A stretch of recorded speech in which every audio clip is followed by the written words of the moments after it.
speakers, panelists, and guests, welcome to the Business Day Law and Development Summit in partnership with Olisa Agbakoba Legal. Themed, How Law Can Be a Tool for Revenue Generation and Job Creation. I am Onyinye Ukebu, and I'll be the anchor today. At this time, I would like to hand over to Mr. Frank Aibogun, publisher Business Day Media Limited, to give the welcome remarks. Mr. Aibogun. Onyinye, thank you very much. His Excellency, the Vice President of the Federal Republic of Nigeria, represented by Ambassador Adeyemi Dikpeolu, Economic Advisor to the President, Office of the Vice President.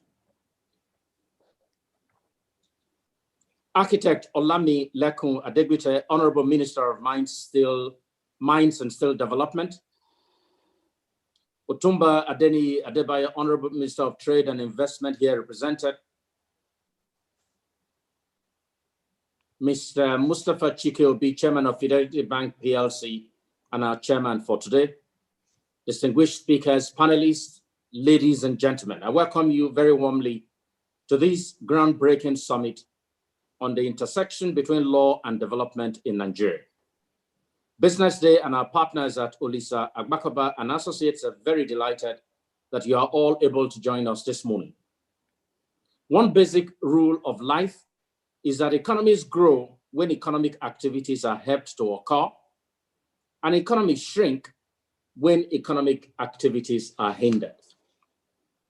Operators of economies in Nigeria and around the world are indeed rational beings, and understandably, they all respond to promptings, whether by government or by their competitors.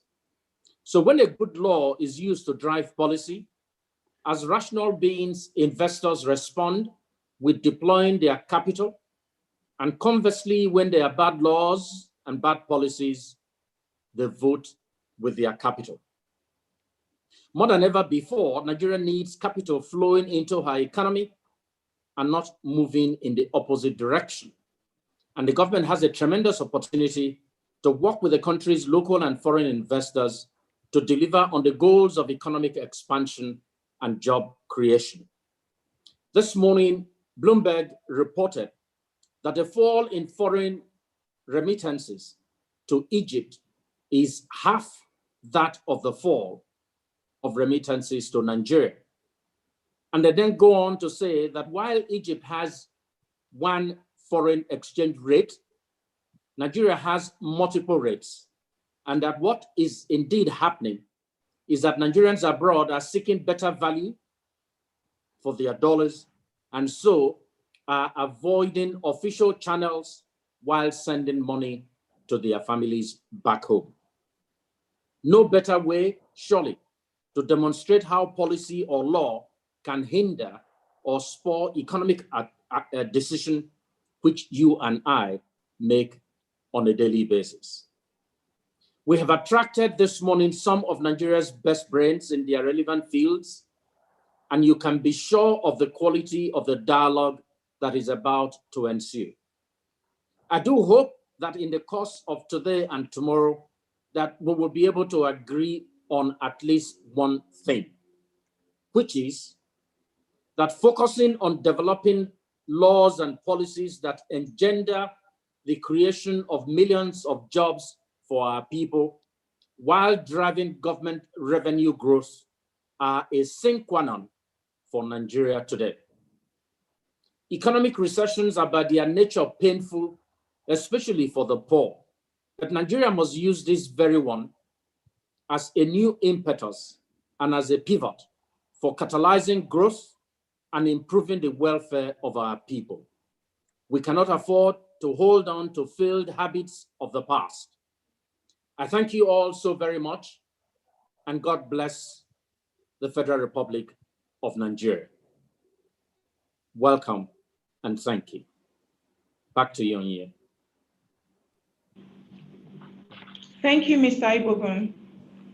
Next, I would like to welcome Dr. Olisa Agbakoba, Senior Advocate of Nigeria, Senior Partner, Olisa Agbakoba Legal, to give his opening remarks. Dr. Agbakoba. Thank you very much, Onyinye. I will do what we often do in court, which is to say that I found Frank's opening statement eloquent, and I graciously adopt those statements as mine. Back to you, Onyinye.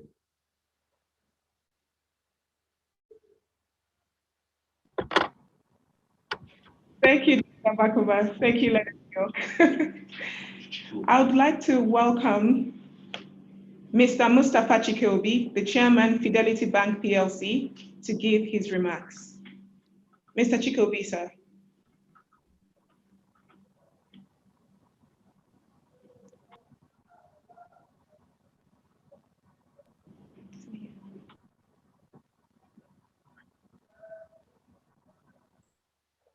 I couldn't hear you. Can I assume that I'm on? Yes, sir. Yes, sir. Please go ahead with your remarks. I was frozen for a second. Good morning, ladies and gentlemen. Please permit me to stand on existing protocol. I'm not very good with protocol, so Frank has set the protocol tone. Please permit me to stand on it. What I'd like to do is to set a tone for the next couple of days. The first thing that's very important is that when there's a problem, people should be able to honestly diagnose the problem before we start looking for solutions.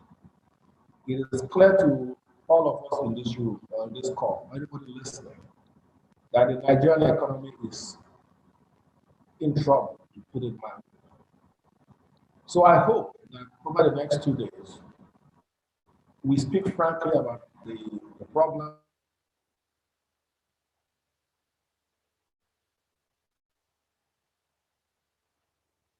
It's from us.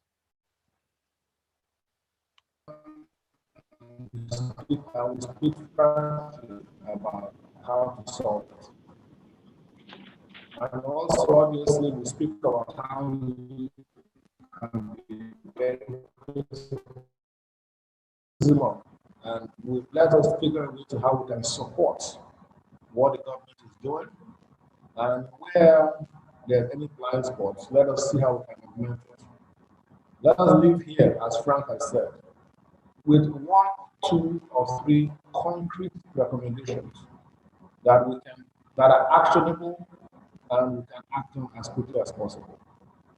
The economy of Nigeria will not survive these booms and busts. And the booms and busts, as we all know, are coming more frequently than they did in the past. So the 5-year cycle has now become a 1 or 2 year cycle. And our people are suffering, our businesses are suffering. And we must please be honest with each other and look for very frank solutions. So if we're honest with ourselves, if we put on our thinking caps, if we leave all our partisan leanings and inclinations and speak really frankly to the decision makers who are on this call, I think that we can get a very useful output from this 2-day webinar summit. So on that note, I will hand back to Onyinye, and I hope we have a wonderful and fruitful session. Thank you. Mr. Chikobi, thank you very much. Next, we have statements by our special guests, and by special guests, we mean all our special guests are honorable ministers of the Federal Republic of Nigeria. First, we would invite Archbishop Olamilekan Adegbite, Honorable Minister of Mines and Steel Development, to give us his statement. Onyinye, that will be architect. I'm not an archbishop. Hey, you want to say? Thank you. No way. Wow, Archbishop, I wouldn't mind that. Thank you, everybody. Good morning. Sorry. Sorry, this is very unlike me. I should have muted my phones. Good morning, everyone. I would have loved to adopt Mr. Agbakova's style because everybody's spoken eloquently before me. So just to become a lawyer today, maybe since she's made me an archbishop, I could become a son and say, look, adopt Mr. Frank Aigboko and Chike Obi's speech and then hand you over back to Onyeye. I thank Business Day and Olisa Agbakoba Law for inviting me to this. There's no doubt that without law, society itself cannot function.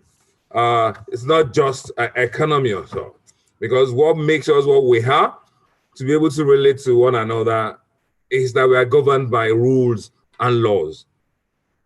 And there is nowhere where that is very obvious and it's been helpful than in this sector, the mines and steel sector. Because prior to the Mining Act of 2007, the sector was in disarray. And of course, it took coming together of my predecessors in office.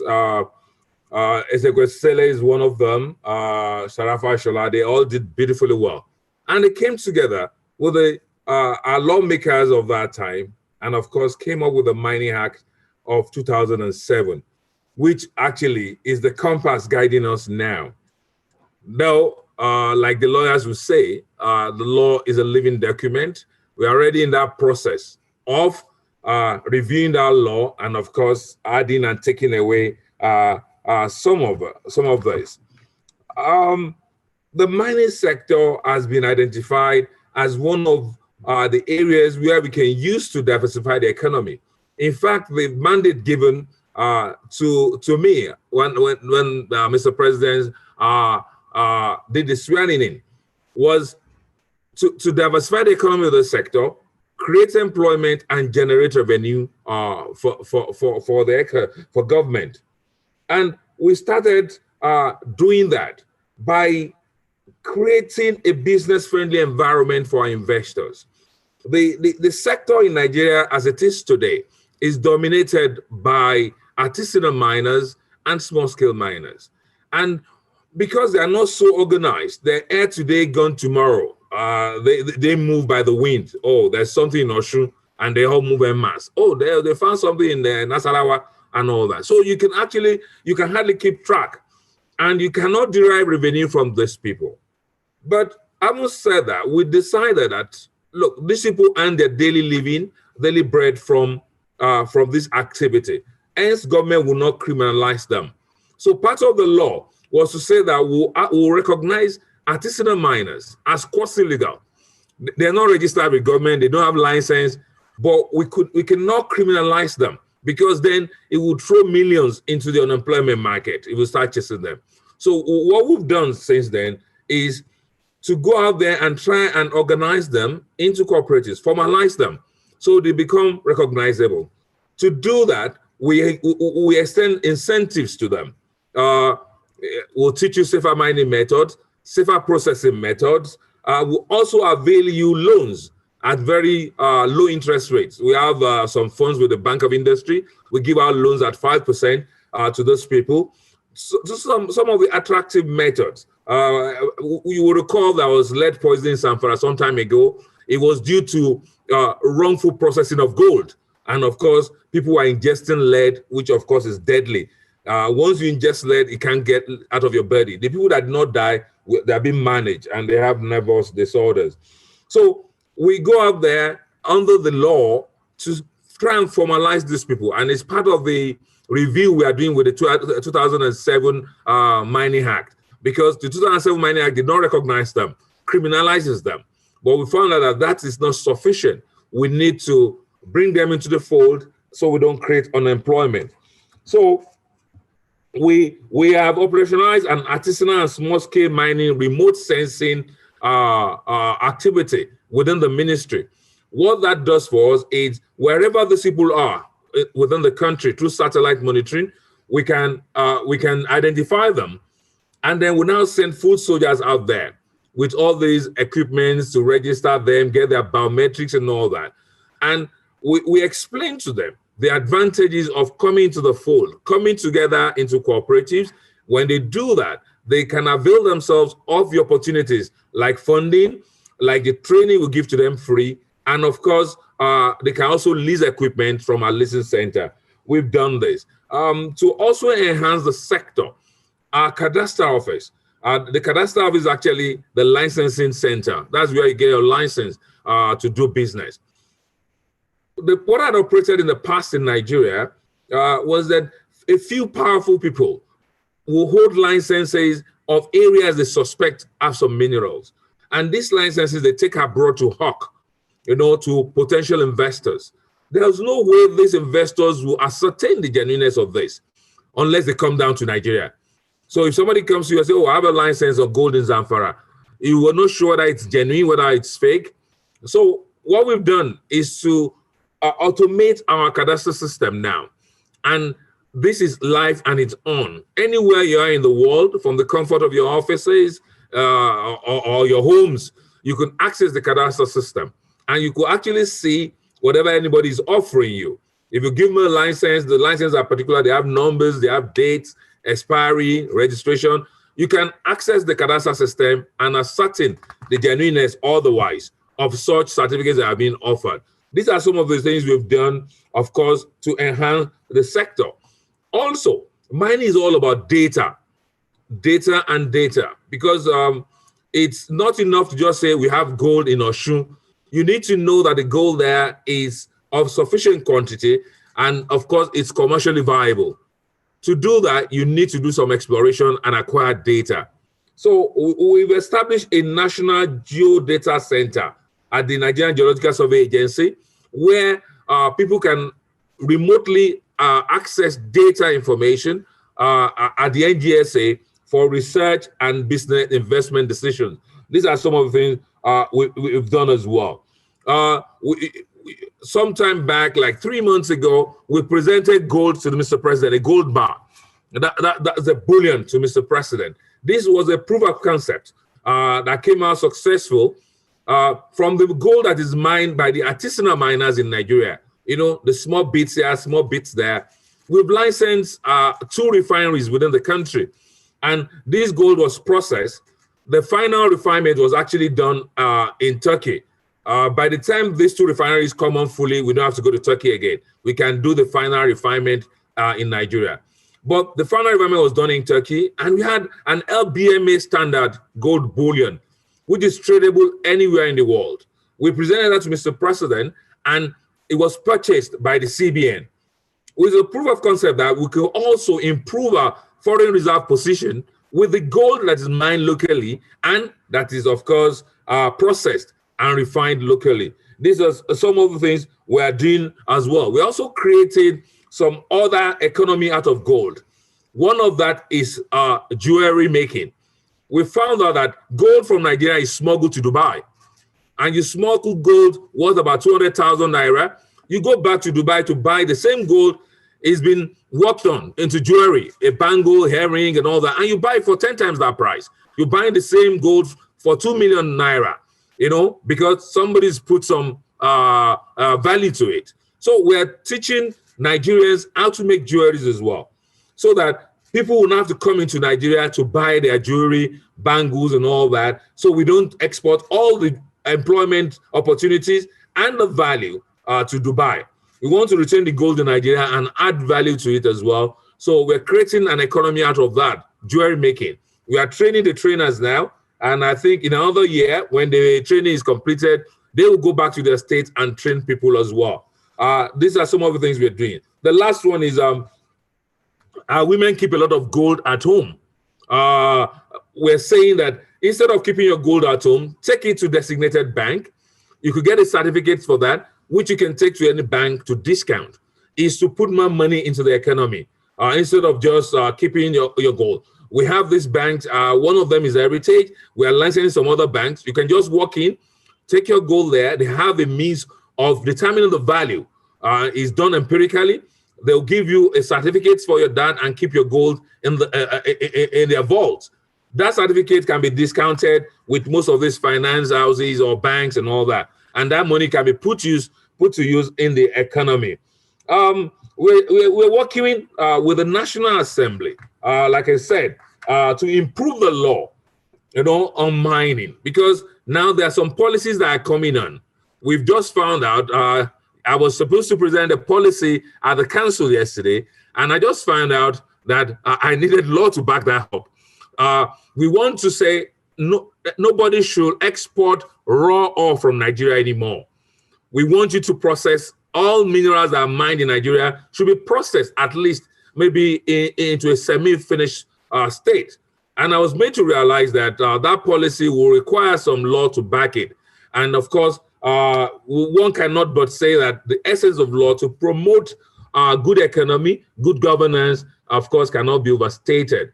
And of course, being a novice, an archbishop, an architect and archbishop, I'm just learning that. So thank you. It's an opportunity to come here. I hope I've been able to say a little about my sector and, of course, how we use law to, of course, to empower our people and, of course, to enhance the sector. Thank you so much, Mr. Wakoba, for inviting Mr. Igbogun. I appreciate it. Oga Chikeobi, nice one. Chie, back to you. Thank you, Honorable Minister. Architect Olamilekon Adebite, thank you so much for being gracious. Next, we would like to invite Mr. Babagana Alkali, Director Policy, Planning, Research and Statistics, Federal Ministry of Trade, Industry and Investment, to give the opening remarks. He will be representing, to give his presentation, he will be representing Otumba Adeniyi Adebayo, Honorable Minister of Trade and Investment. Well, just a second. Are we allowed to, am I allowed to ask the last speaker a couple of questions, or should we just let the opening remarks pass without any questions? My Oga, I'm with you. If you want to ask a question now, you want to reserve it. I'm not going away yet. So I'm still with you. I can take your questions now, depends on what the organizer wants, or I take it later. But I'm not going away. I'm still with you. Okay. Thank you so much for that, Honorable Minister. But Frank Olisa, how do we do this? Should we ask questions at the end and just let the comments go through? Well, Mr. Chikobi, we have room for one question at this time, and then afterwards we can take questions later on in the program. Okay, so let me take the privilege of asking the question. Honorable Minister, you've said some very impressive things. But the question I have for you, and you don't have to answer it now, just for your thinking, is does government have to be so involved in all of this? Are some of these things not better privatized so that government is not taking on all these burdens of basically paying everything to everybody? That's really the essence of my question. And that question will probably cut across all the presentations this morning. Thank you.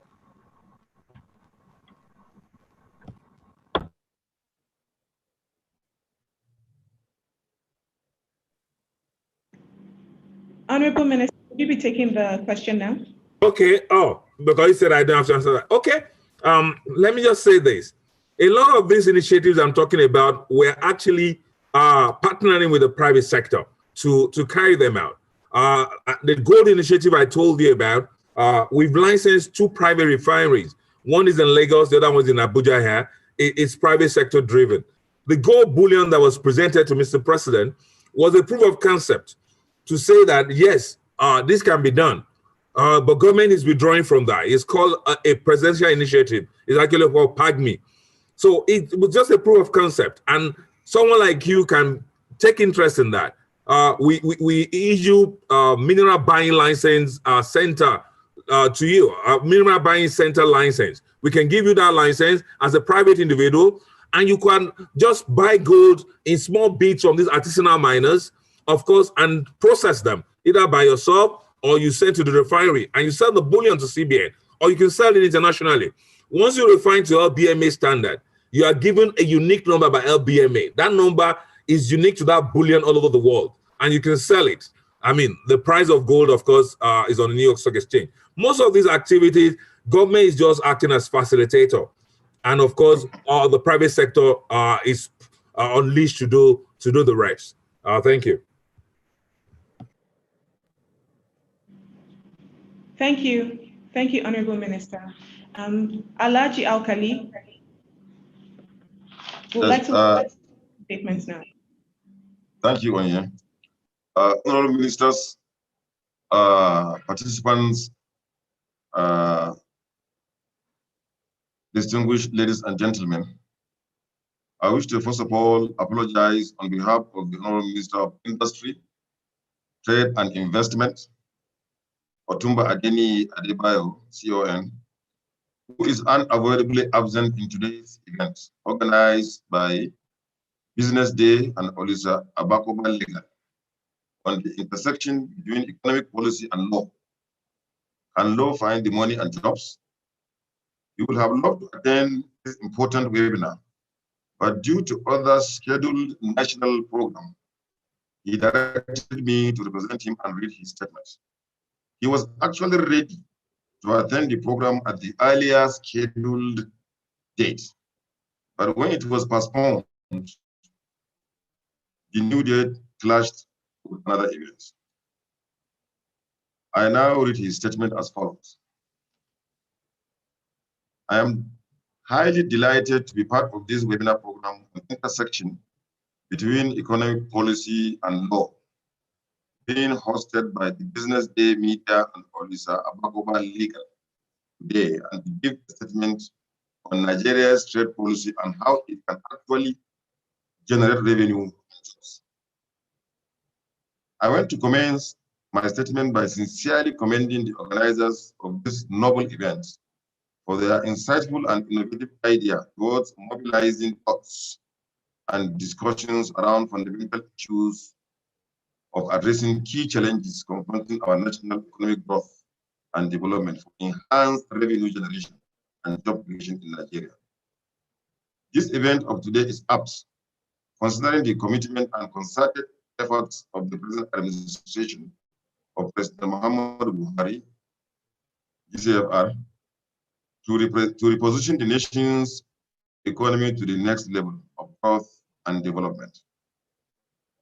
Government is vigorously pursuing these efforts through the Federal Ministry of Industry, Trade and Investment, implementing its key mandates as further expressed in the presidential priority projects assigned the ministry towards promoting economic growth, creating jobs, and generating wealth. Trade is a critical area of focus being promoted towards the realization of these priority areas due to its potential of generating revenue and creating jobs for the teeming populace.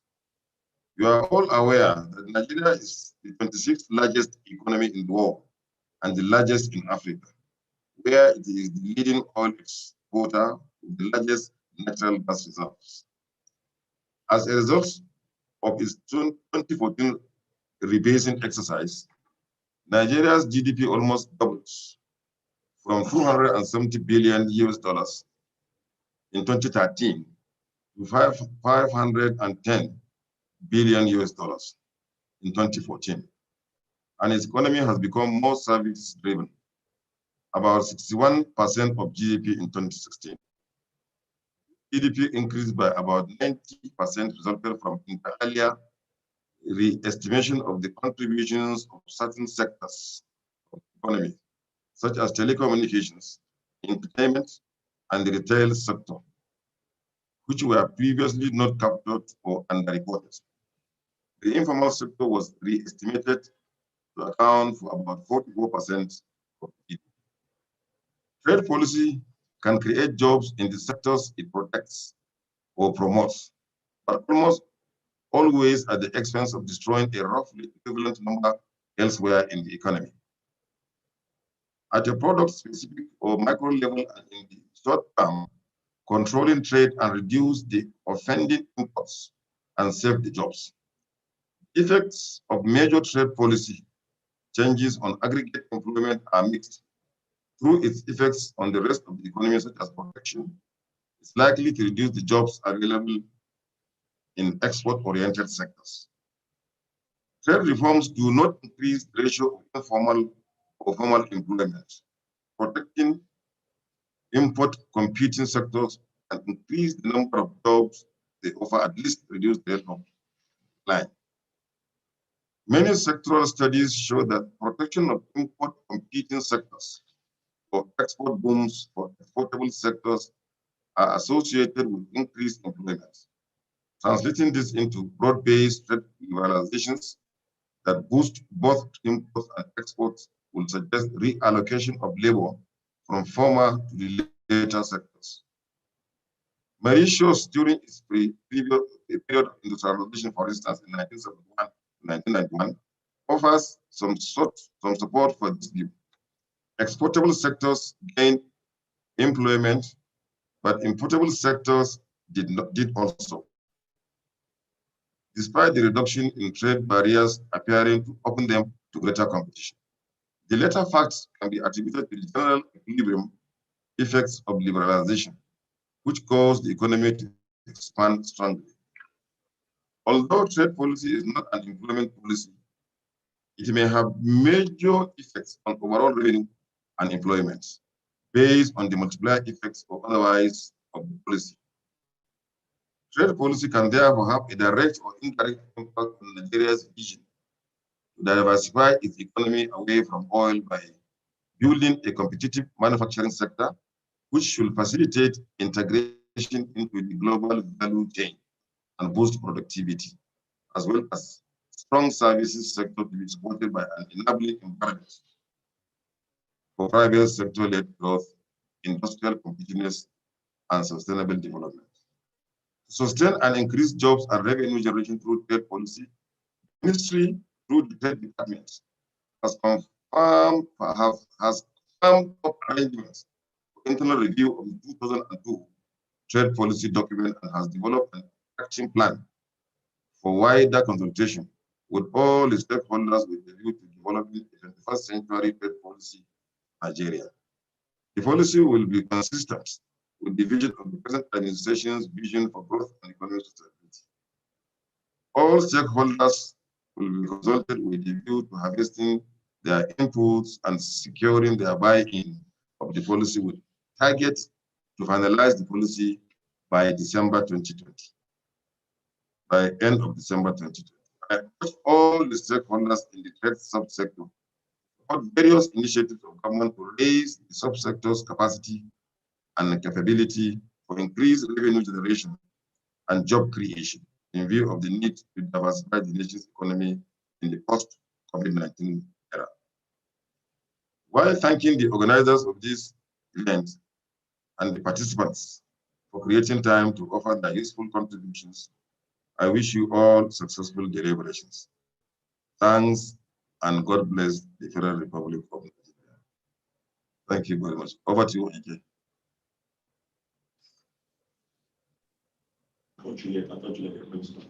Thank you, Alaji. Thank you, Alaji. Up next, we would like to invite Ms. Juliet Ibeka Kumwagu, Special Assistant to the President on Justice Reform and International Relations. She will be delivering the statements on behalf of Mrs. Zainab Shamsuna Ahmed.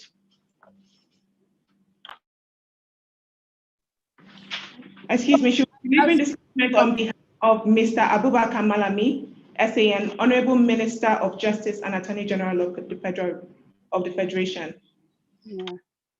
Thank you very much. Hello? Hello? Hear you. Okay, thank you very much. First of all, to say apologies on behalf of the Attorney General of the Federation, who is on transit as we speak. He's traveling back to Nigeria from an official meeting. And Your Excellencies, Honorable Ministers of the Federation, and the organizers of this event, I would read the address by Abubakar Malami, SAN, the Honorable Attorney General of the Federation and Minister of Justice. I most heartily congratulate the Business Day Media Group and Olisagbakoba Lega on organizing this event. I am particularly impressed with the theme of this summit entitled Intersection Between Economic Policy and Law. Can law find the money and the jobs? This webinar encapsulates the underlying philosophy of the Law and Development Project, which is a legacy project of the Ministry of Justice. The Law and Development Project was developed from theme 15 of the National Policy on Justice, 2017, titled Legal and Regulatory Framework for Commerce and Economic Activities as approved by the Federal Executive Council in November 2019. This webinar serves as part of the strategic sensitization process for the implementation of this policy. The project comes at a crucial time when oil receipts are dwindling and Nigeria is running a deficit budget and borrowing to finance development projects. This project will not only support ongoing efforts to diversify, but we create jobs and generate revenue for the country. The project is intended to introduce critical legislation or legislative policies and executive orders that can generate 10 million jobs and over 10 trillion naira over the next 4 years. Ladies and gentlemen, the unexpected surge of the global virus, the pandemic, COVID-19, has made the need to diversify and develop the non-oil sector for revenue generation very necessary. COVID-19 has shown the world that there is urgent need and importance of strong, soft institutions like laws, policies, rules, and regulations in order to support the Nigerian economy. But we see that the legal framework is missing in the process towards economic development. Over the years, Nigeria's development plan had always focused on hard institutions like infrastructure and other socio-economic initiatives without paying attention to soft institutions like laws, policies, rules, and regulations. Just recently, President Muhammadu Buhari unveiled Vision 2050 agenda. And before that, we had already started working on the Nigeria Economic Sustainability Plan, which was developed by the Economic Sustainability Committee established by His Excellency President Muhammadu Buhari under the chairmanship of the Vice President, His Excellency Yemi Osibanjo. And before that, we had the Economic Recovery and Growth Plan. However, we see that in all of this, there has not been adequate attention paid to the relevant legal frameworks that should underpin the development agenda. Therefore, this webinar offers us the opportunity to review what we are doing, to look at that national development cycle again, and to leverage on the Law and Development Project of the Federal Ministry of Justice in order to ensure that we have a robust advocacy for inclusion of legal components in the Nigeria Economic Development Plan and other development initiatives like the Vision 2050 agenda. I wish to call for cooperation amongst the agencies in order to ensure that we can all work together to achieve the core objective of the economic development agenda. I cannot emphasize what this project is all about, which is to say that law plays a critical role in economic development of any country. The time has come to appreciate the relationship between law and economic development. And we call on every other sector, particularly the trade sector, the investment sector, the mining sector, and other leaders of different ministries, parastatals that will participate in this event, to collaborate closely and work closely with the Federal Ministry of Justice in order to ensure that all the relevant legal frameworks that are required to underpin the various investment and trade policies are put together. We are always available and at your call and at any time you need us. I thank the organizers of this webinar who, despite the challenges of COVID and of course, has been able to put together this event. I commend your industry and tenacity. I look forward to the outcome of the webinar. Thank you for your audience and attention. I wish you a fruitful deliberation. Thank you and God bless. Abaka Malami, SAN.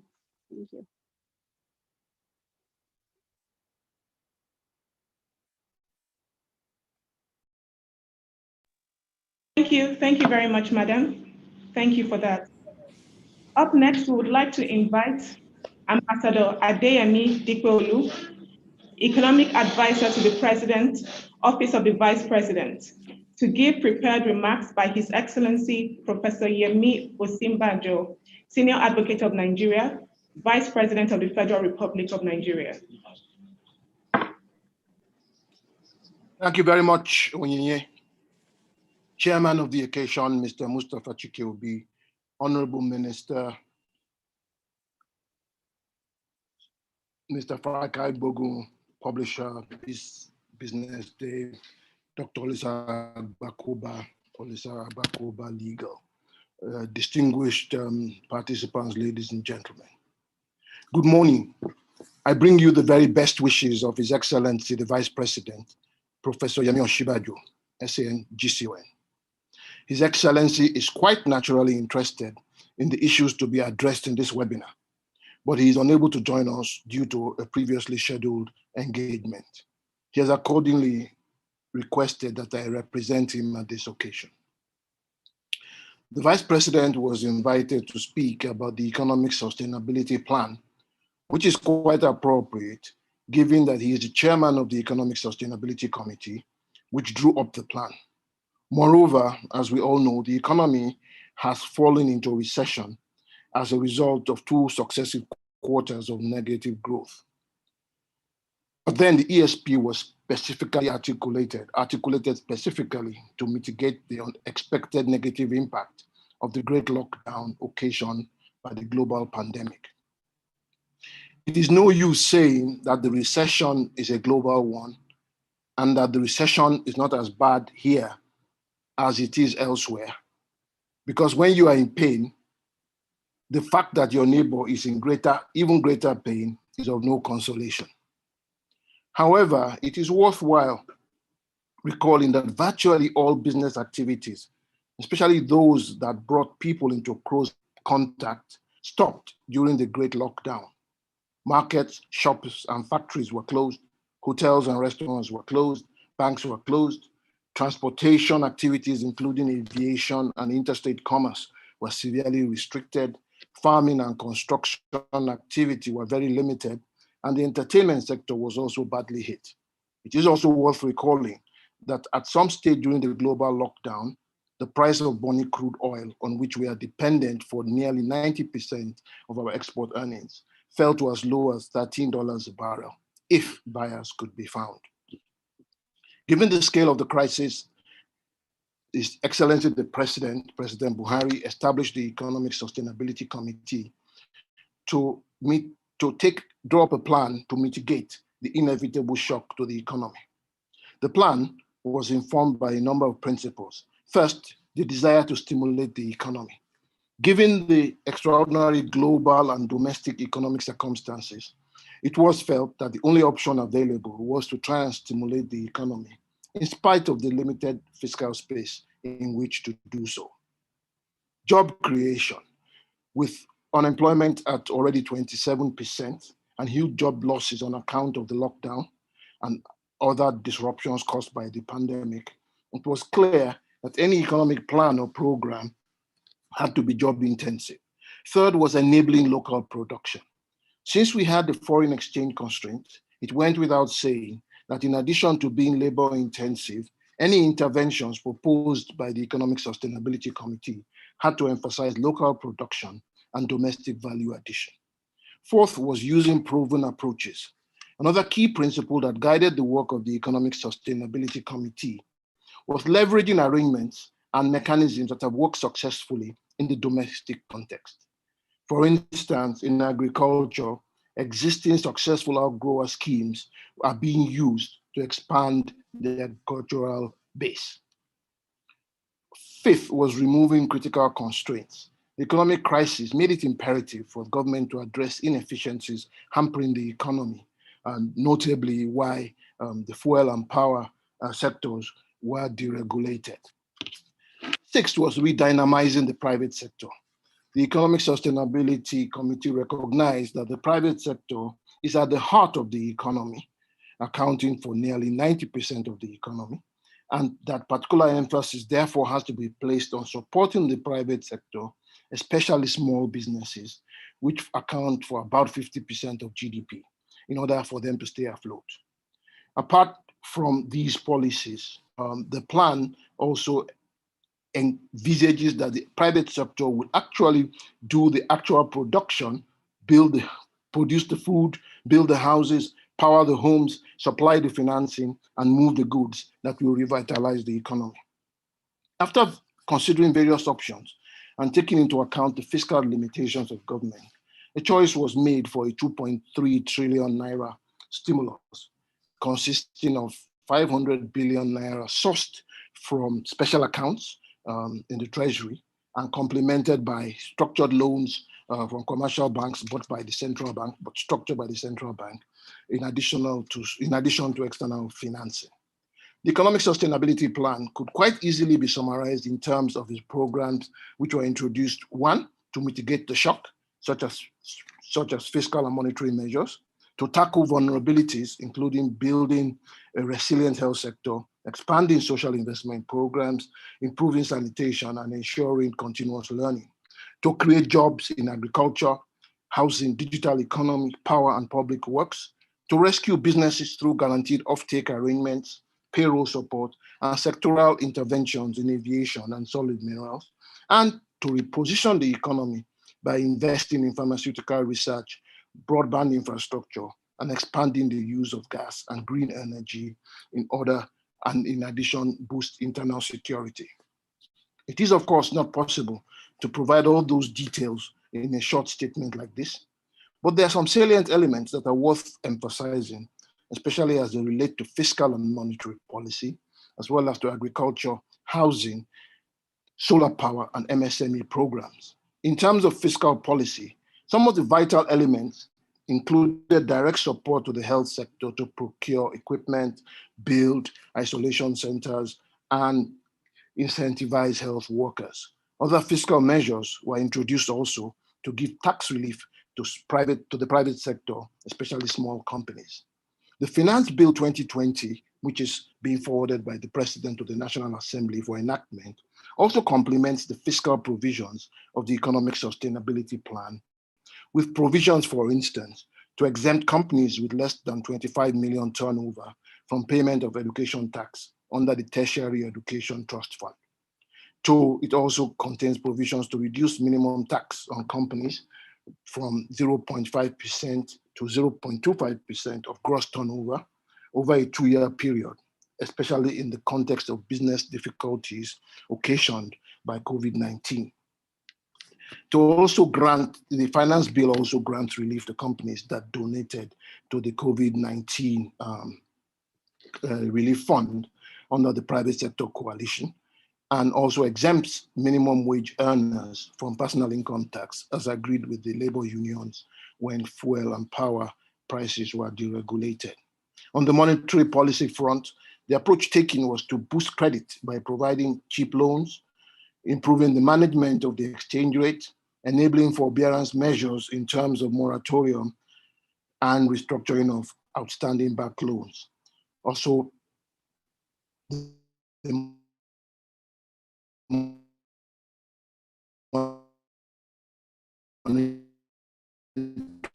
policy authorities also provided support to small business and a specific 100 billion naira program has already enumerated over 5 million farmers and geotagged them to their land.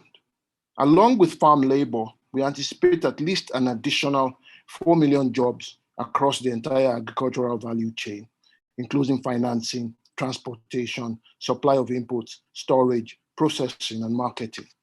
Ultimately, the scheme guarantees uptake of whatever is produced through the platform partners, aggregators and processors, and government schemes like the Strategic Gains Reserve and the Homegrown School Feeding Program.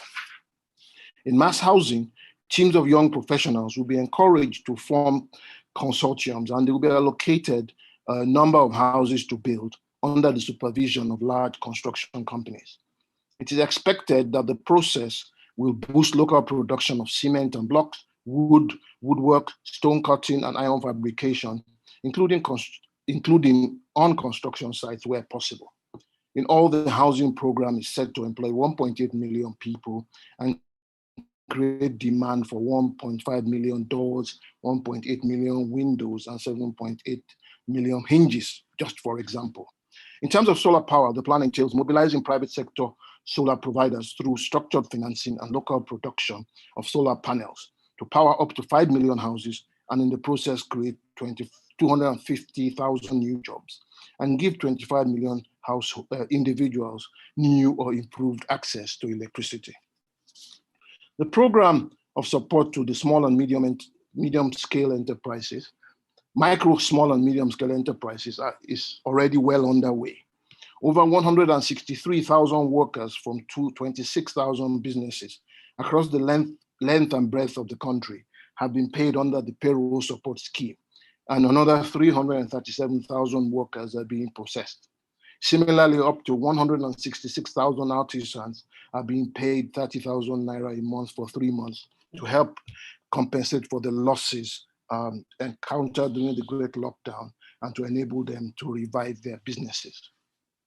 Given that the COVID-19 pandemic originated from the health sector, health has a pride of place in the economic sustainability plan in terms of providing universal health coverage, promoting investments to make Nigeria a major hub for the manufacture of generic medicines, and creating a special fund for pharmaceutical research.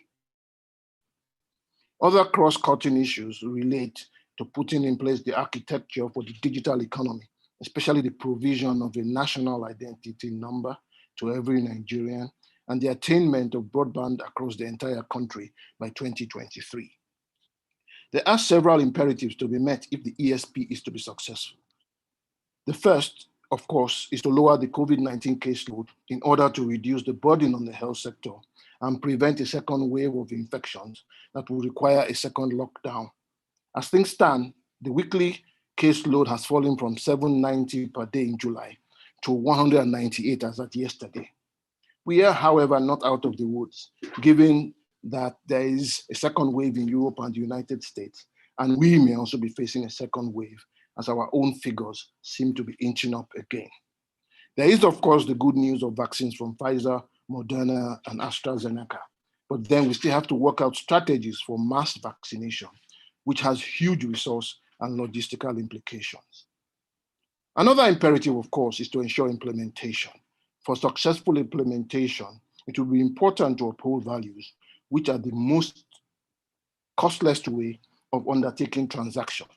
Without them, implementation would fail, as we would have to spend more time and resources in getting people to fulfill their obligations, such as the repayment of loans, which is essential for funds to be recycled and to reach a larger number of people. Of course, in government, we realize that we need a hands-on problem-solving approach and mindset to overcome hitches and regulatory obstacles, and also to use the resources for the purposes intended. The success of the ESP is also dependent on the completion of major infrastructural projects like the Lagos-Ibadan Highway, the railroads from Lagos to Kano, from Port Harcourt to Maiduguri, and from Calabar to Lagos, as well as the Second Niger Bridge and the Abuja-Kano Highway. Improved security is naturally quite essential for the successful implementation of the plan. Similarly, the Nigerian population, especially youth, need to be provided with the digital skills to participate effectively in the fourth industrial revolution. The labor force needs these new skills to enable it to transition to new roles. So the economic sustainability plan makes specific provisions for jobs in digital outsourcing, as well as training in key digital skills and access to startup capital for technology entrepreneurs. Before I end, I want to make it abundantly clear that the economic sustainability plan is a short-term plan to respond to the abrupt economic crisis caused by the pandemic. It complements the economic recovery and growth plan and will segue into a new medium-term development plan being developed under the auspices of the Federal Ministry of Finance, Budget and National Planning. The cross-cutting issues, which are not so short-term in nature, were specifically included in the ESP in order to place the economy on a secure footing for the future. We also expect that the new medium-term plan will factor in how best Nigeria can benefit from its membership of the African Continental Free Trade Area while mitigating any dangers and risks to Nigerian businesses. In ending, I want to commend Business Day Media and Olisa Agbakoba Legal for arranging this seminar, which addresses the nexus between law and development. As can be seen, the responses of the federal government as contained in the Economic Sustainability Plan and in the 2020 Finance Bill show in many ways that law can play a key role in supporting the economy. All the activities in the plan require legal transactions, regulation, legislation, and the building of institutions. I expect that your deliberations in the course of the seminar will tease out and elaborate on these linkages in greater detail. It is now my honor and privilege to declare the webinar open. Thank you very much. Over to you, Onyeka.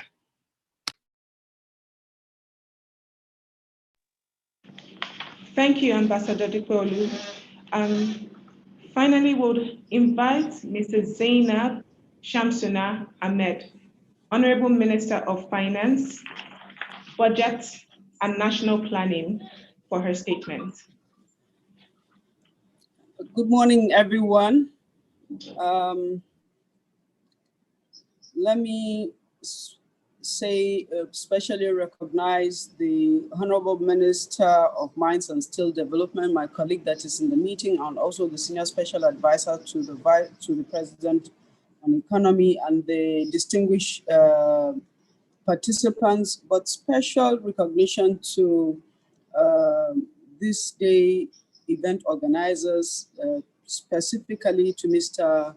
Olisa Agbakoba SAN, for granting me the opportunity to provide insights on the importance of the Strategic Revenue Growth Initiative, a tool for fiscal revenue consolidation in our country.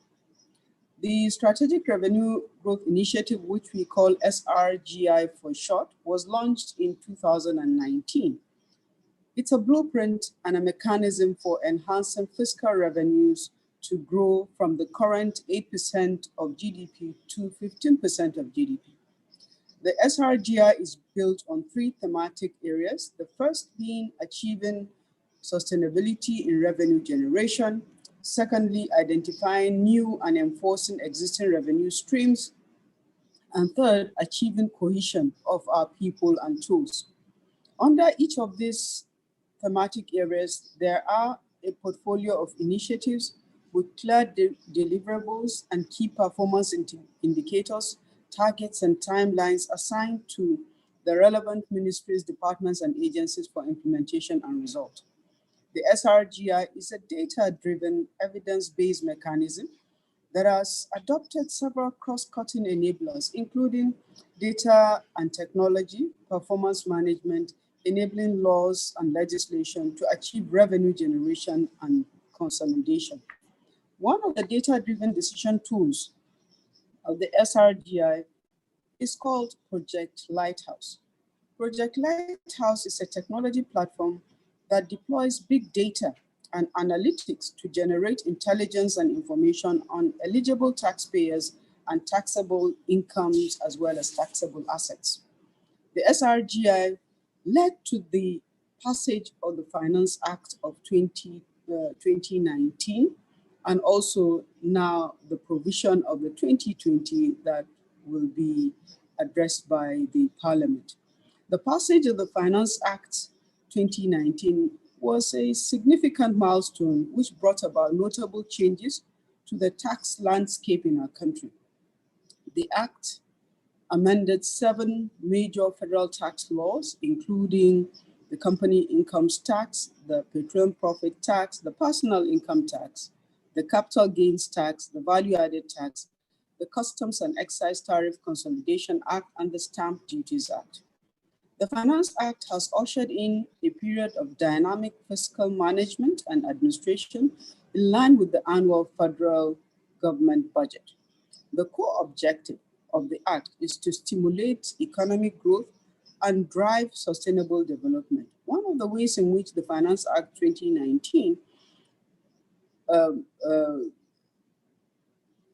has helped is to help us to achieve this objective through the creation of favorable tax regimes for micro, small, and medium enterprises, and also for the protection of the most vulnerable economic sectors. Let me give you an example. The finance that have turnover 100 million naira to 25 million naira from 30% to 20%. Company income tax reduced from 30% to 20%. We also addressed the micro, small, medium enterprises that have turnover of 25 million and below. For this group, the tax was zero. So their company income tax was zero. And subsequently, in the 2020 Finance Act, we are removing the education tax component for the smallest group so that they don't have to pay the education tax as well. Another worthwhile development of the SRGI is the ongoing automation and various tax filing and collection systems of the Federal Inland Revenue Service.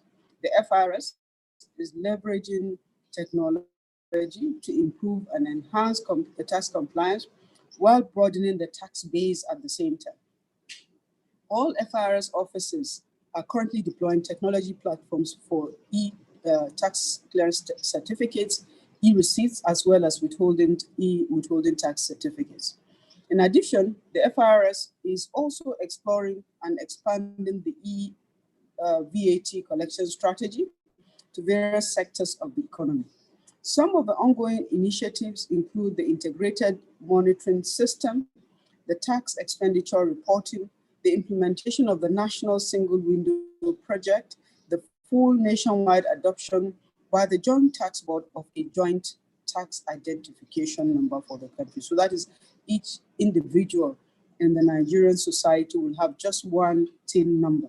And the necessary changes, of course, to various tax laws through the 2019 and 2020 finance bills. These finance bills will be institutionalized to be an annual process so that every appropriation act is accompanied by a finance bill that will enable the implementation of the national budget. With these initiatives, we seek to chart a new course for the tax system while addressing tax encumbrances for individuals and businesses in Nigeria. Indeed, the integrated revenue monitoring system and the tax expenditure statement are already incorporated for the first time in our 2021 to 2023 medium-term expenditure framework and fiscal strategy paper. Both measures are targeted towards improving transparency of revenue generation and accountability for revenue utilization, including tax foregone by way of incentives and waivers. Stakeholder management for the finance bill, for the finance bill is ongoing. The 2020 appropriation bill has been designed to further deliver on the goals of government's economic sustainability plan, among other policies and initiatives. With the SRGI, we're building a sustainable revenue ecosystem that ensures resilience and optimal revenue performance from various streams while applying the right incentives, the right odds and accountability and performance management systems. Of the 22 initiatives provided under the 3 thematic areas of the SRGI, all of them. Having said all this, it is important to note that we are now in the second year. In the first phase of SRGI, we reviewed our strategies, identified the challenges, and reassessed the prospects and opportunities under each initiative.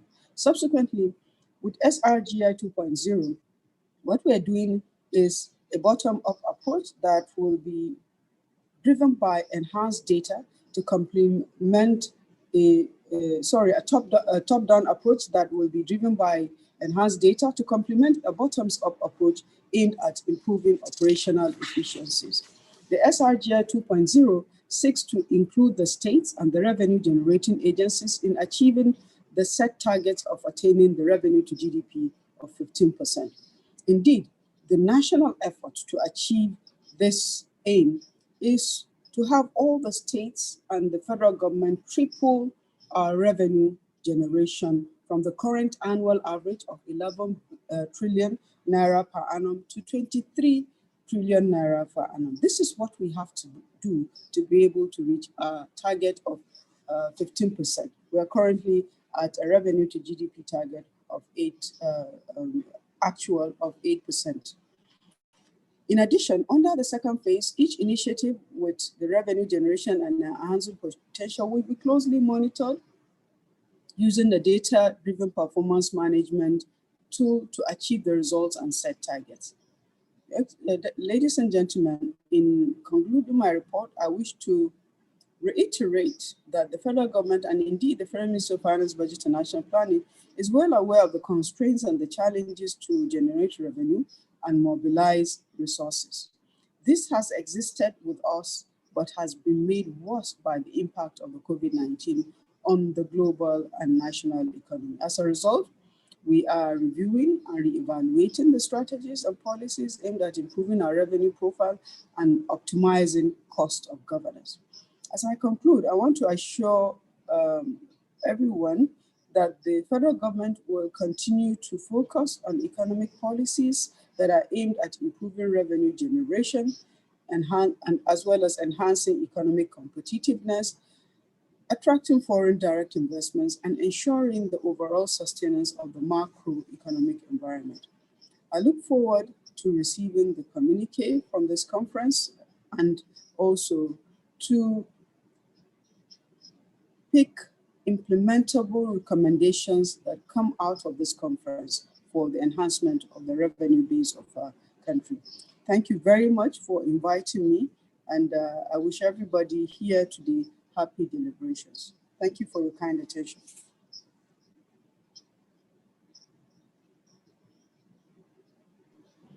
Thank you, Honorable Minister. Thank you. We'll be going into our discussion sessions and our panels very shortly. Right now, we would have our conversation with the senior policy advisors at the presidency. The moderator for this session is Mr. Frank Aibogun. Other discussants in this session are Mr. Mustafa Chikeobi, Ambassador Adeyemi Dikpeolu, and Ms. Juliet Ibekaku Nwagu. Also joining them is the President on National Assembly Matters Senate. I'm sorry about that, the SSA to the President on National Assembly Matters in the Senate, Senator Babajide Omoworare. Mr. Frank Aibogun, over to you, sir. Onye, thank you very much. And let me once again welcome the panelists for this session, Ambassador Adeyemi Dikpeolu. He has been introduced, and in addition to his official capacity, he's also here representing the Vice President of the Federal Republic of Nigeria.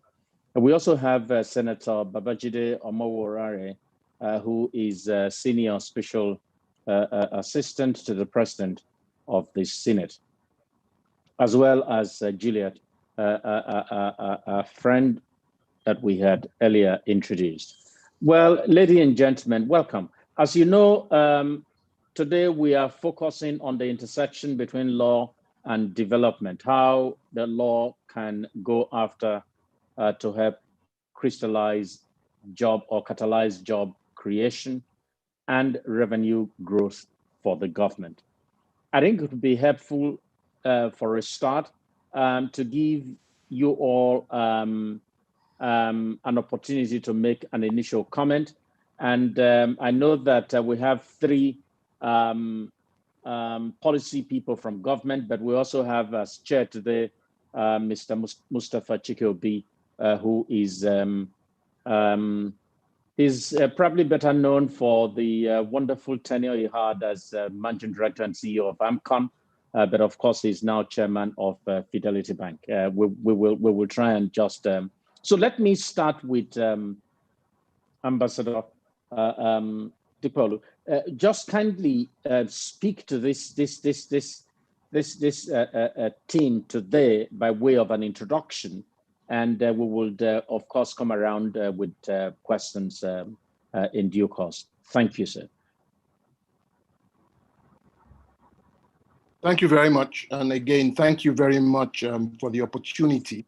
I had sort of focused on trying to illustrate in what ways the economic sustainability plan incorporates the soft and service sectors, in those sectors that have sometimes been called industries without smokestacks. I think I would just sort of point to 5 or 6 areas in which we have seen an attempt by the ESP to incorporate soft and service sectors. For a start, of course, as I mentioned earlier, was the whole issue of the broadband connectivity. It was felt essential that as the world begins to move into the 4th industrial revolution, it will be important, starting immediately, for Nigeria to begin to have the infrastructural backbone to enable participation in that revolution. And so a key component that would help the service sector, of course, would be provision of broadband by 2023. Another element of the plan was the element that had to do with the future of work, by which we meant creation of jobs in digital outsourcing, in business processes, digitalization of documents, call centers, and software development. For instance, and I like to recall this all the time, that in a time when we have a foreign exchange constraint, we must recall that a country like India made over $136 billion in 2019 just from IT-related exports. The barriers are not too high there, so it's important for us to bear that in mind. I think also the active deployment of digital payments platforms was another way in which the ESP took account of soft and service sectors. For instance, the digital payment platform combined banking and information technology, for instance, for conditional cash transfers, but also through the survival fund, which extends payroll support to, which will extend, has started extending payroll support to 500,000 workers across various enterprises. And these workers will get between 30,000 Naira to 50,000 Naira per month. And these payments are being made directly to their accounts using digital platforms. And so we have the element of involving both the IT sector and the banking sector. The solar installations, similarly, payments will be made from households using these digital platforms. For law and financial services, it's clear that virtually all the programs in the Economic Sustainability Plan rely on law. Rely on law because they're all transaction driven. For instance, in the agricultural sector, we have relationships that have to be established between large aggregators, we call them platform partners. Relationship between the platform partners and small farmers have to be structured properly to avoid problems down the line. But the platform partners themselves have to enter into legal relationships with their banks and in the context of the central bank in order to be able to access the finance that is being provided to help expand agricultural production. The same is certainly true for the housing sector, where, of course, legal contracts around mortgages, around construction contracts will also be helped to drive that part.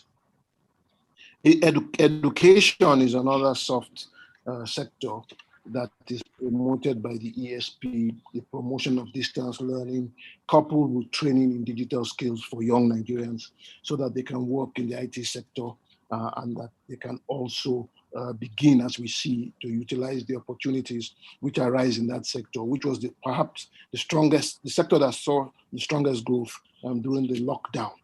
The Honorable Minister of Finance spoke extensively about the finance bill, and she did mention, for instance, that the Inland Revenue Service will be using automation in its processes because, of course, in a time like this, the only way to improve government revenues is to improve tax administration and therefore widen the tax net without increasing taxes during an economic lockdown. I must emphasize, however, and I wanted to emphasize this, that the Economic Sustainability Plan is a specific response to the crisis caused by COVID-19. I envisage that the medium-term plan being drawn up under the auspices of the Ministry of Finance, Budget, and National Planning will contain more structured responses around how best to integrate integrate soft and service sectors into medium-term programs. And as the Honorable Minister had said also, there's the whole essence of the finance bill, which is a direct reflection of the intention to use law to try and back up the way in which revenue is mobilized to support the federal government's appropriations going forward. I'll stop there for now. Thank you very much. Thank you, sir. Thank you. Thank you so much. Let me now ask Senator Omoworare, just to help provide some understanding as to how the Senate and indeed the National Assembly identify gridlocks, bottlenecks in the economy, and then seeks to debottleneck them using legislation. Thank you very much, Mr. Aiwogun. May I thank the organizers for inviting me, Olisa Agbakoba Legal and Business Day. We all know that the National Assembly and the executive arm of government have tried in this dispensation especially to collaborate, coordinate, and cooperate with a view to moving the economy forward and moving Nigeria forward as it were. The essence of governance, as we all know, is to ensure that there is good governance. And in ensuring that there is good governance, the government has decided the executive arm has decided that it's going to limit itself to most especially economic issues. Lawmaking, again, as we all know, is the ultimate function of parliamentarians. So we have 360 House of Reps members, 109 senators, and everybody wants to pass a bill, which is absolutely impossible to pass bills by everybody. I can speak for the Senate at the moment. There are almost 600 bills. Almost everybody wanting to create one agency or the other in his constituency, because at the end of the day,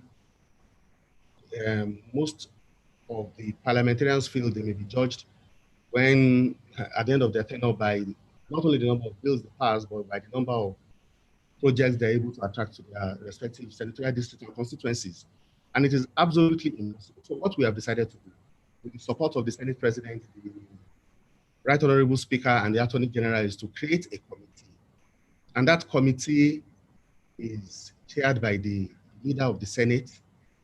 Of course, the co-chair or the deputy chairman is the leader of the House of Reps.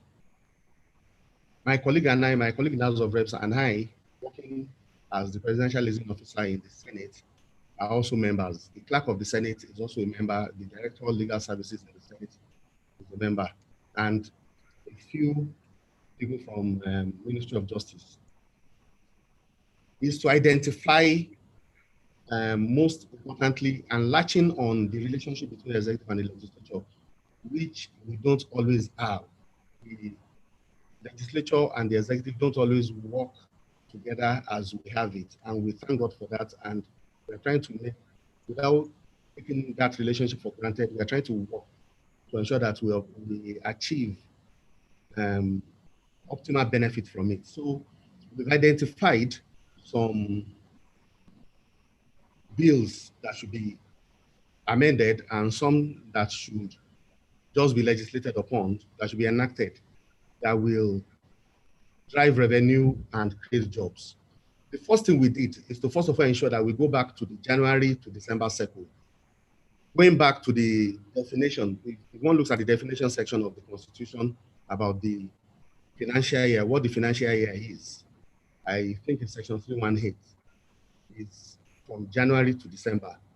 I was in the 7th and 8th Senate, and the average time we spent on each budget was 4 months.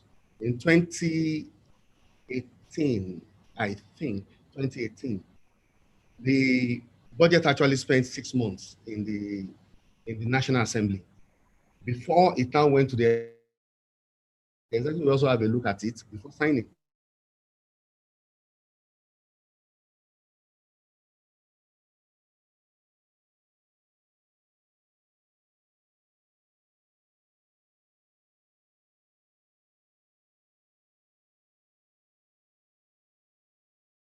Because he knows that the budget will definitely start to be implemented in January.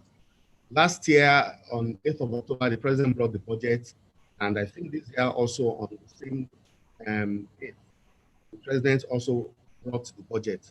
Last year it was assented to on the 17th of December. We are hoping that this year, the same thing will happen before Christmas. It is assented to, we start implementing it. What we have also done is to ensure that the government-owned enterprises, their budgets are not brought separately. My little odyssey in the National Assembly shows that at times in May, June, July, a budget will just be brought, or the parastatal, and you now wonder what they've been spending between January and then. Now, we have 7 budgets of government-owned enterprises brought with budgets. Those are part of the documents that accompany the budget the president brought. We have also mentioned in I think the Honorable Minister mentioned the Finance Act, just like Ambassador, which for a very long time, has not been, the military used to promulgate it, as it were. Now, since last year, we've been ensuring that the Finance Act also comes on board when the budget comes on board to explain so that people will have an understanding of where the revenue will come from to fund the budget. So basically, I'm more involved with what has to do with legislation. The government has done a lot in respect of other policies, issuing executive orders, ease of doing business, and a lot of other issues. But for now, that is what we're doing. We have the appropriation bill this year, which is pending. We also have the PIB, which for a very long time has not been passed. We're hopeful that this dispensation will pass the PIB, but it's in abeyance at the moment. We want to ensure that we first of all pass the budget, which is the most important legislation at the moment. After that has been done, we now look at the PIB. We have passed the Banks and Other Financial Institutions Amendment and the Public and Allied Matters Act. And we will also recollect that the Deep Offshore and Inland-Based Information Sharing Contract Act was also amended. So we are working on all these issues, and we hope that the ones that have not been brought, which the executive is working on, will be brought. Most of these bills that the executive are also working on have also been presented by senators and members of House of Reps individually. But most of them, we don't want a situation whereby, because speaking in the strict sense, under the rules of the Senate and House of Reps, once you take the second reading of a particular bill, you wait till another session, which is more like the following year, before you now take a similar subject matter. So, for instance, the Federal Audit Bill has been represented by the Chairman, Senate Committee on Public Accounts, as well as the Chairman, House of Reps, Committee on Public Accounts. Well, we are working on one in the executive arm, and we hope the second reading will be taken together and public hearing will be done together. We also have a few we're working on. So let me just stop there for now. Thank you, distinguished Senator. I will come back to you, or perhaps it's even better to take it now. You have highlighted a number of things. First, the concept of the finance bill, and I'd like to congratulate Honorable Minister for Finance, Budget and National Planning for that great idea. I think it's a great thing. But I wanted to ask you, you spoke about a committee, a team, between the two arms of the National Assembly, including government and the Office of the Attorney General, that seeks to identify bills for amendment and what have you. And I noticed that very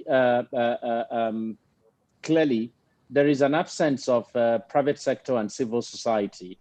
Are you not just talking to yourselves and constantly finding that you promulgate bills that the rest of society is up in arms against and don't end up dealing with the critical issues that Nigeria face? What's the problem with incorporating a significant private sector input into that particular aspect of the work that you do? Well, basically what the committee does, the committee is not a recognized committee in the Constitution, and is not a recognized committee in the rules of either the Senate or House of Reps. It's an ad hoc committee set up to ensure that there is, we don't want a situation whereby, for some reasons, the president withholds his assent under Section 58, and when it comes to money used under Section 59 of the Constitution. So what we do, we really identify bills that are of priority. Like I said earlier on, we have... You don't think the private sector and other people who are impacted by these bills can have a good way of leading you in that identification and selection of bills? The private sector and the civil society always come in when those bills are now identified. They are now presented before the Senate. First reading is done, second reading is done, there's no public hearing. I normally advise from my own little experience that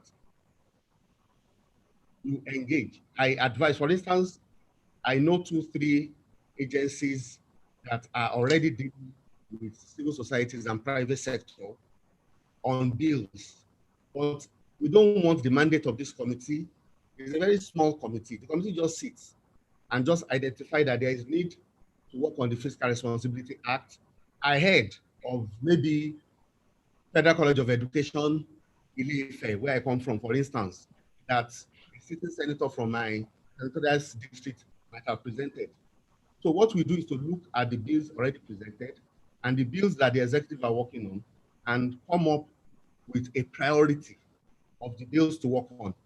But when it comes to the nitty-gritty of those bills, it will still be handled at the committee level. We don't want to do the work of the Senate committee on a particular matter or the House of Reps committee on a particular matter.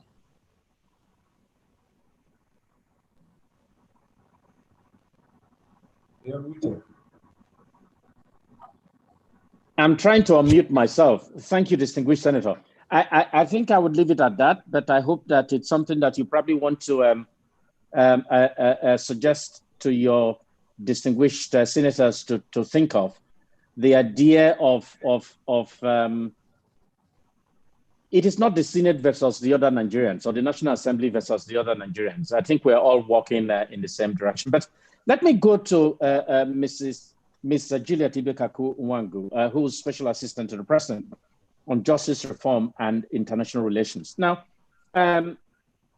this gathering today is a very significant one because it focuses on an area that very often is overlooked. The idea that law has that ability, that power to look for money, especially at a time when the government is in dire need of growing its revenues. So what else should we expect? What else should Nigerians expect in terms of that creativity in leveraging laws, policies to fast-track economic development in Nigeria? Thank you very much. Just a minute, I will have to get a few things together. Yeah, thank you very much. And once again, good day, everyone. Well, I'm going to speak briefly to our concept notes on law and development and try to link it to the discussions we've been having since morning about the importance of law in economic development. And so we need to just note that the Law and Development Project is something that the Federal Ministry of Justice had already kickstarted well before we conceived this seminar. And that project is led by the one and only Silk, who is present in this seminar. Olisa Abakoba SAN is chairing this committee. And the whole essence of this committee is to ensure that the federal government of Nigeria looks at the critical role that legislation can play in economic development, as well as how it supports revenue generation, job creation, and then of course, how it opens up the economy. Because one of the things that we have found is that if we do not look at both sides, the economy and law, we lose the opportunity to embed a sustainable approach to our economic development framework. And we look at that from the angle of the social development goals of the United Nations. And we look at theme 16 that looks at peace, justice, and strong legal framework and regulations. And so while we are looking at the economic development, we must look at the other side.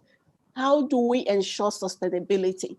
And you can't talk about sustainability if all the players that are supposed to be there are not there.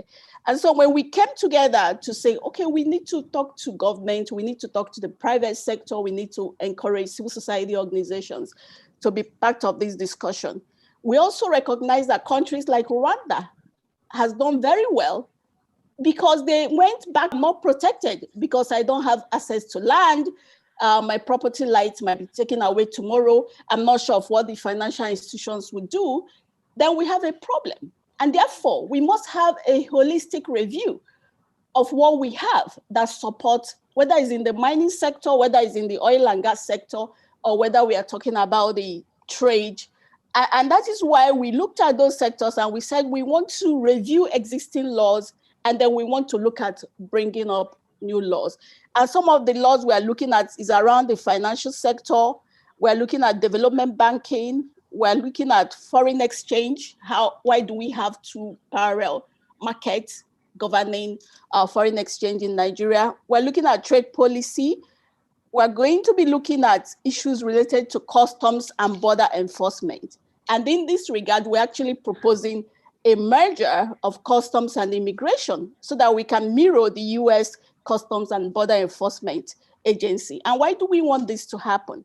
We're looking at the possibility that we need stronger enforcement around the African Free Trade Agreement. And this is one of the reasons why we closed our borders. Then we can now look at the possibility of greater enforcement. If we have strong enforcement framework, then we can open up the borders, knowing fully well that we have strong capabilities to deal with that. We also are planning to look at a bilateral investment trade agreement, transportation sector, the aviation sector, maritime, our cabotage laws. As it stands today, we are proposing amendments to those framework. We are also very much interested in the land administration and how to create greater access to farmers. So we are talking about opening up the economy, allowing small businesses to grow. But we forget that we have challenges with the Land Use Act. What is happening at the state level does not give greater access to those young people that want to engage in agriculture. And so that's a critical element of the work we want to do. We want to review hydrocarbon laws. The petroleum industry bill is already before the National Assembly, and the Senator has spoken extensively on what they are doing in that regard. But let me also say that beyond that, we are looking at our anti-corruption laws, the extent to which recovered assets can also assist in growing the economy. And as you know, we've been doing quite a lot from the Federal Ministry of Justice supporting the recovery assets with different legislation. We now have regulations, we have Executive Order 6, Executive Order 008, and I think the most interesting one is the Executive Order 008 amended in 2019. That is the Voluntary Offshore Assets Regularization Scheme, which seeks to allow Nigerians who have funds outside the country that want to repatriate these funds to pay a levy of 35% to the federal government, and they can retain their 63%. But then subsequently, we can now tax the 63%. So the whole idea is, regardless of the source of this income, we want that money back into this country so that we can use those, the resources to develop the country. And this is quite unique. I know some of us haven't really had opportunity of looking at the Voluntary Offshore Assets Regularization Scheme. That is something we want to bring to the attention of this summit. We also now have offices in London and the UAE, as well as Abuja, for the purposes of implementing Executive Order 008. I want to talk briefly about the arbitration framework. So today we've set up a national arbitration committee, also chaired by Olisa Bokoba SAN. And the whole idea of the arbitration framework is to avoid the P&ID scenario where Nigeria signed a contract that would have cost so much to the country. And so we are reviewing our arbitration framework, legal framework. We're hoping that we can have a framework that really supports Nigerian economy. Why won't we have seats and the venue of arbitration in Nigeria, for example? How do we strengthen those mechanisms so that when we sign a contract, arbitration seat and venue is located in Nigeria? And why won't we be able to do the type of thing they do in Singapore, for example?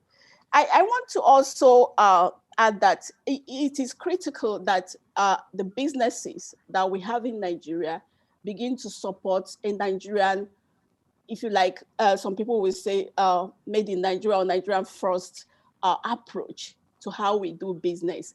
We need to be thinking Nigeria first before we think anywhere else. And so we're encouraging Nigerian parastatals, ministries, and officials to think Nigeria first. How we do procurement, who we bring in to run some of our businesses should focus on how to use the capacity we have in Nigeria first.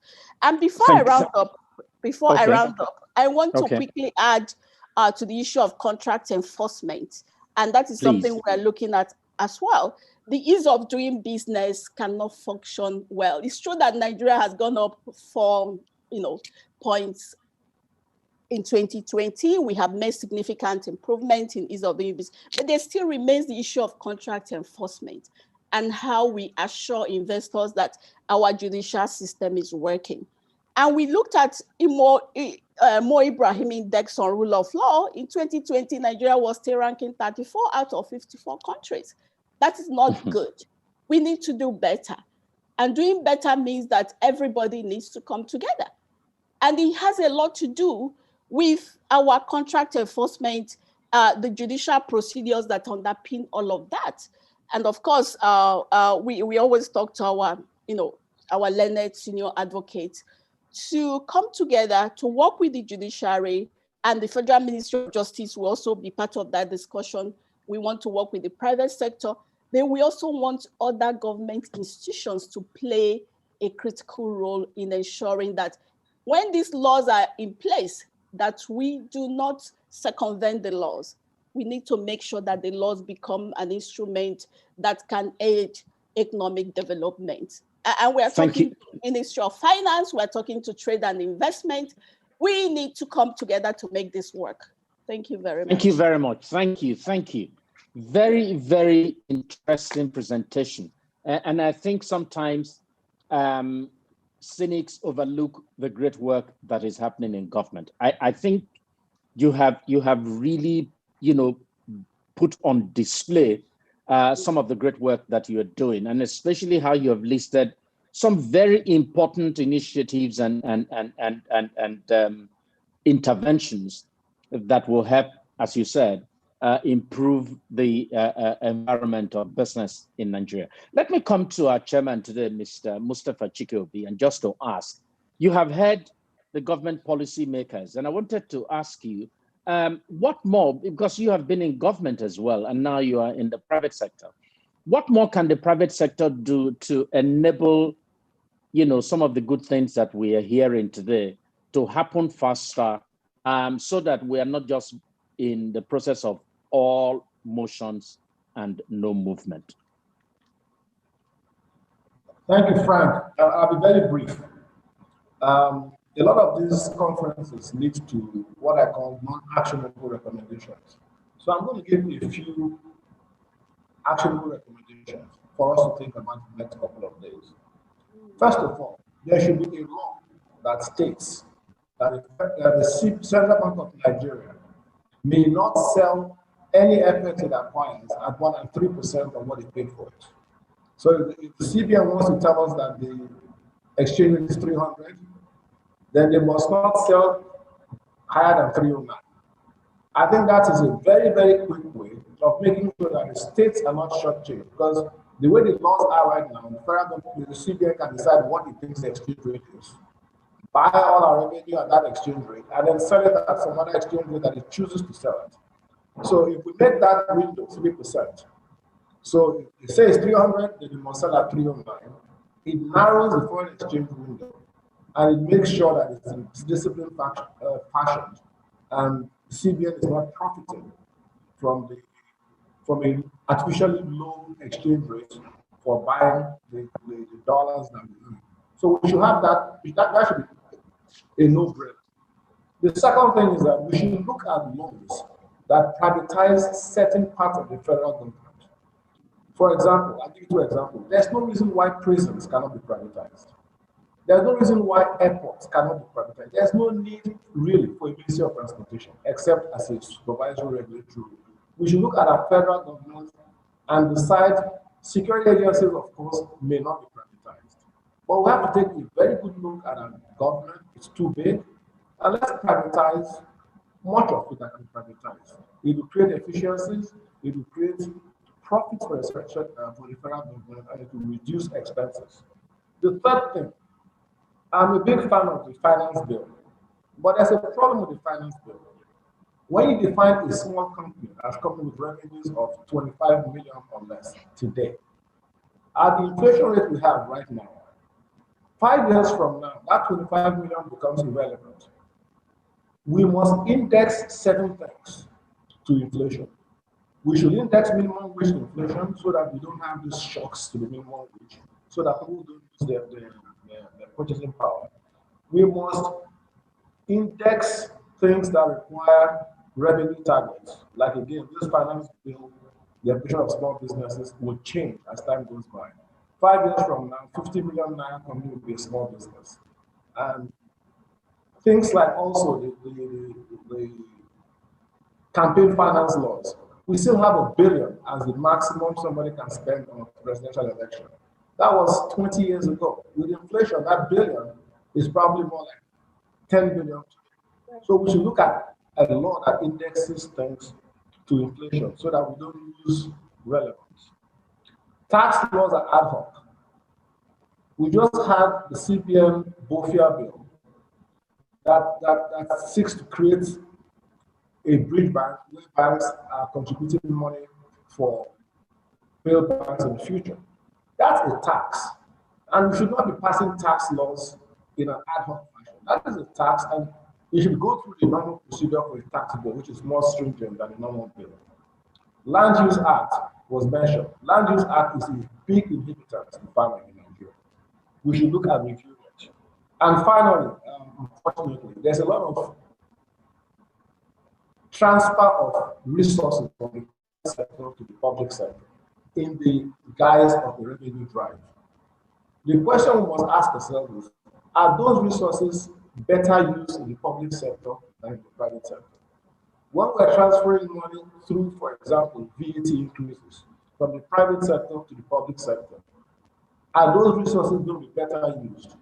And should we be much more careful about transferring resources in the name of revenue drive from the private sector to the public sector, because you're not creating any new wealth. You're just taking money from private sector and giving it to public sector. So those are my thoughts. I think those are thoughts we should deliberate over the next few days. And thanks for all the wonderful presentations. And I look forward to the next 2 days. Back to you, Frank. Thank you so much, Mustafa. Thank you. I appreciate it. We have run out of time. I think it's important to say that this conversation is a good start. And let me just make very quick remarks. First to Ambassador Dipaolu, I was in the room in Davos 2 years ago where the Vice President engaged with foreign investors. There was this very exciting presentation on economic zones across the country, on how textiles and cotton and all that will be promoted.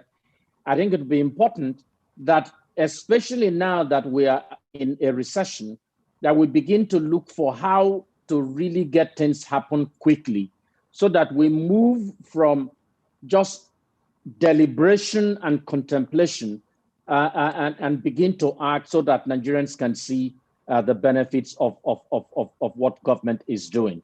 And then, of course, to the National Assembly and to the Justice Ministry, I think it's important for prioritization, which is why I say it's good to engage with the private sector early so that you can quickly identify what are the most important challenges that the economy faces at a particular time so that we can aim to address those ones before we then go to the less important things. I think Mr. Chikobi has said it all. He's been very, very specific. The conversation is going to continue, but let me thank my panel, Ambassador Adeyemi Dipaolu, Economic Advisor to the President in the Office of the Vice President, Senator Babajide Omoworare, Senior Special Assistant to the President on National Assembly Matters, and then, of course, Juliet Ibekaku Nwagu, Special Assistant to the President on Justice Reform and International Relations.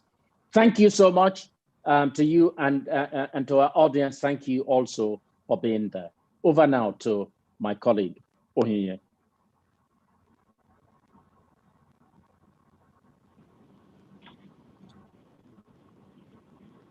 Thank you, Mr. Ibogun. Thank you. Thank you to all the speakers at the last discussion session. I would like now to welcome Dr. Abakoba SAN to set the scene for the rest of the event. Lennox Hill. Thank you. So we've got specific thematic panels that will be speaking in the course of 2 days on diverse subjects. But I just want to remind that the theme of the webinar revolves around revenue generation, job creation, economic growth, ease of process, reducing cost of governance, and leakages. And we feel that the best output from the webinar is more like solutions driven. So we would encourage the moderators and the panelists to just give solutions as to how they see particular sectors deriving benefits from the webinar. And I was happy to hear the Minister for Finance say that she would like to receive the outcomes of the webinar so that deliverables and implementables can be achieved. So I again emphasize there's not much time assigned to each of the breakout sessions. It's about an hour. Some panels have, 5 speakers. So the moderators must be really able to moderate, not allow discussions to wander, keep it short, try to tease out what we see as solutions rather than long analysis. I think we are long on analysis. We all know what the problems are. What this webinar, I emphasize again, seeks to do is what can we do? Ambassador Dibolo has spoken about the ESP. The Minister of Finance has spoken about the forthcoming medium-term plan. So how can we contribute to it? Would be the sort of suggestions that I would, beseech all of us to adopt so that we can be within time and have a meaningful, solutions-driven conversation. Thank you, Onye. So back to you.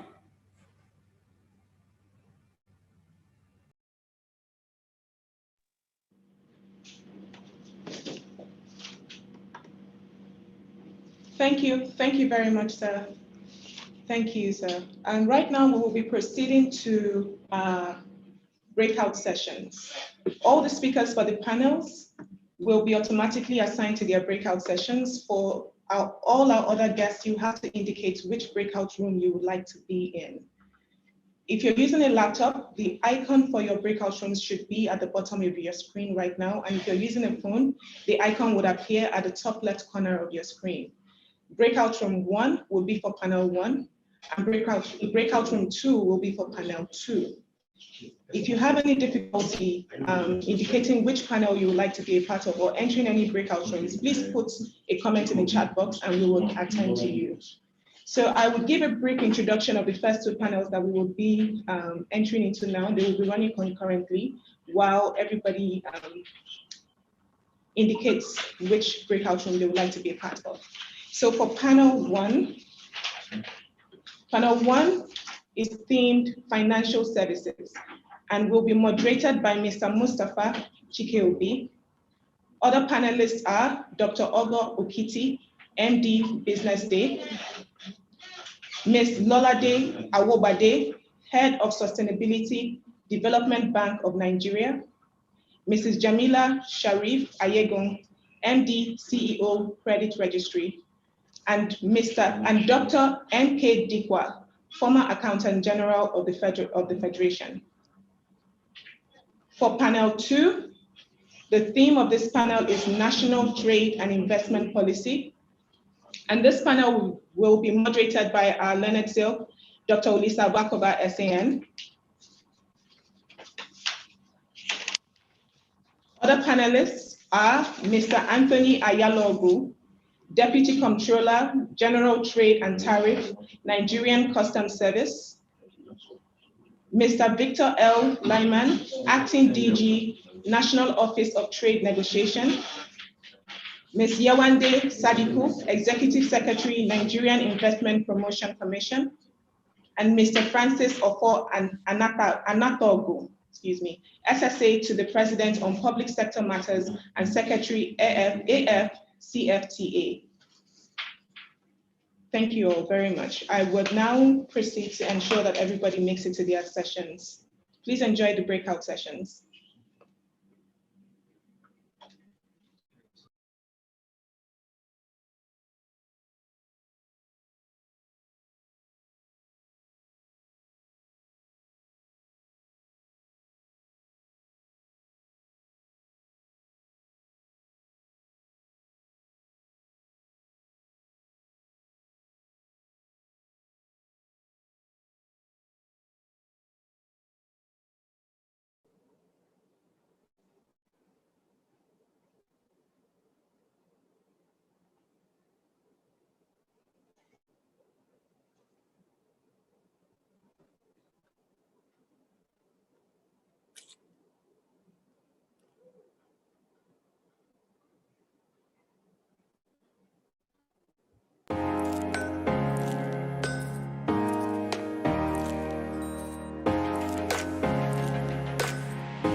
Good afternoon. Good afternoon, everyone. The last panels, thank you to all the speakers and the panelists in the last breakout sessions. There were some very illuminating discussions had. We will be proceeding to our next two panels that will be running concurrently as well. That's panel 3 on transportation and panel 4 on land administration. Again, we'll be going to our breakout rooms, and the breakout icon would be at the bottom of the screen if you're using a laptop, and at the top left corner of your screen if you're using an iPad or an iPhone. Breakout room 1 will be for panel 3 on transportation. Breakout room 2 would be for panel 4 on land administration. I'll do a quick introduction of the panelists and the speakers and the moderators before we proceed to the breakout rooms. For panel 3 on transportation, it will be moderated by the former DG NIMASA and transportation expert, Mr. Temi Omasheye. Other panelists in this session are Lady Margaret Orakusi, Chairman, Ship Owners Forum, Mr. Hassan Bello, Executive Secretary, Nigerian Shippers Council, Mr. Richard Aizwegwo, former MD and an aviation specialist, Mrs. Linda Amego, Head, Legal and Governance, Infrastructure Concession Regulatory Commission. And for panel 4 on land administration, it will be moderated by Mr. Victor Mwakasi, partner Olisabakoba Legal. Other discussants will be Dr. Andrew S. Nevin, partner and chief economist, PwC Nigeria. Andrew Smith, advisor, access to finance and investment, GIZ Nigeria, competitiveness project. Thank you all. Once again, if you would like to join a breakout room, the breakout room icon is at the bottom of the screen if you're using your laptop, and at the top left-hand corner if you're using an iPad or an iPhone. Breakout room 1 is for panel 3, breakout room 2 is for panel 4. If you have any difficulties, please indicate in the chat box and somebody will assist you from the back end. Thank you.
Welcome back, esteemed guests, speakers, and panelists.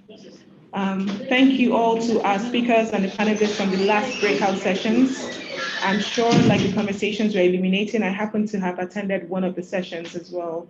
I will now be handing over to Mr. Aibogun, who will be giving the closing remarks for today's event. Mr. Aibogun. Well, thank you so very much. My task this afternoon is a very simple one. It is to say a big thank you to all of you, our speakers and panelists, for a great first day of our two-day session on law and development, how law can be a tool for revenue generation and job creation. I want to especially express our appreciation to the Vice President of the Federal Republic of Nigeria, who was ably represented by Ambassador Dipelu, who not only gave the Vice President's remarks, but also stayed on to participate in our first panel discussion. I also would like to thank the Honorable Minister of Finance, Budget and National Planning, as well as her colleagues, in the Ministry of Mines and Steel Development. We thank also the Attorney General, who was ably represented, and we are indeed very grateful for the remarks made by other ministers and National Assembly members as well. This is a very important conversation at a very critical juncture in the life and history of Nigeria. Tomorrow, we will continue with the second and the last day.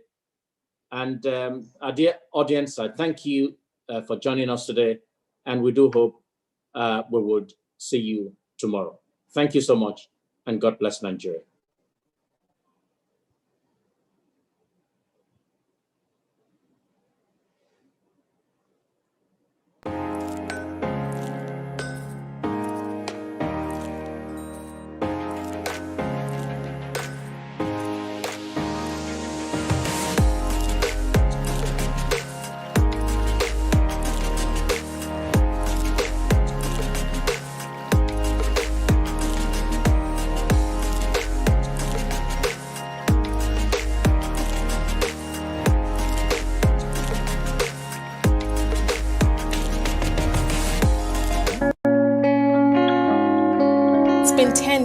Since the Business Day CEO Forum in Nigeria launched.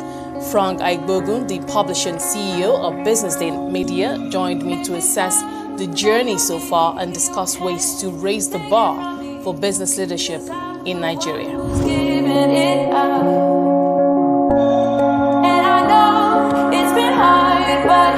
And it's really the premier convening of CEO business leaders in Nigeria.